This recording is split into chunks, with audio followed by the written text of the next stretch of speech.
امثال ہارا جو اپنے آپ کو سب سے الگ رکھتا ہے، اپنی خواہش کا طالب ہے اور ہر مقول بات سے برہم ہوتا ہے۔ احمق فہم سے خوش نہیں ہوتا، لیکن صرف اس سے کہ اپنے دل کا حال ظاہر کرے۔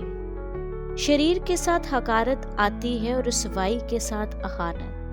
انسان کے منہ کی باتیں گہرے پانی کی مانند ہے اور حکمت کا چشمہ بہتا نالا ہے۔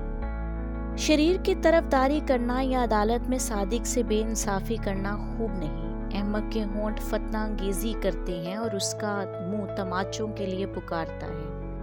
احمق کا منہ اس کی ہلاکت اور اس کے ہونٹ اس کی جان کے لیے پھندا ہے۔ غیبت گو کی باتیں لذیذ نوالے ہیں اور وہ خوب ہضم ہو جاتی ہیں۔ کام میں سستی کرنے والا مصرف کا بھائی ہے۔ خداوند کا نام محکم برج ہے، صادق اس میں بھاگ جاتا ہے اور امن میں رہتا ہے۔ دولت مند آدمی کا مال اس کا محکم شہر اور اس کے تصور میں اونچی دیوار کی مانند ہے۔ آدمی کے دل میں تکبر ہلاکت کا پیش رو اور فروتنی عزت کی پیشوا ہے۔ جو بات سننے سے پہلے اس کا جواب دے، یہ حماقت اور ہجلت ہے۔ انسان کی روح اس کی ناتوانی میں اسے سنبھالے گی، لیکن افسودہ دلی کون برداشت کر سکتا ہے؟ ہوشیاروں کا دل علم حاصل کرتا ہے اور دانا کے کان علم کے طالب ہیں۔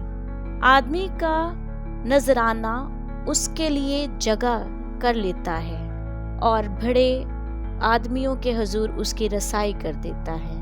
جو پہلے اپنا دعویٰ بیان کرتا ہے راست معلوم ہوتا ہے، پر دوسرا آ کر اس کی حقیقت ظاہر کرتا ہے۔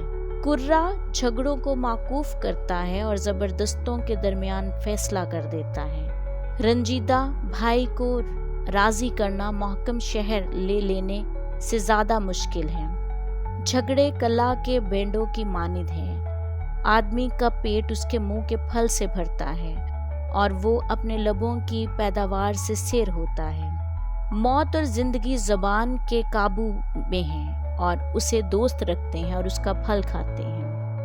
جس کو بیوی ملی اس نے تحفہ پایا، اس پر خداوند کا فضل ہوا۔ محتاج منت سماجت کرتا ہے، پر دولت مند سخت جواب دیتا ہے۔ جو بہتوں سے دوستی کرتا ہے اپنی بربادی کے لیے کرتا ہے، پر ایسا دوست بھی جو بھائی سے زیادہ محبت رکھتا ہے۔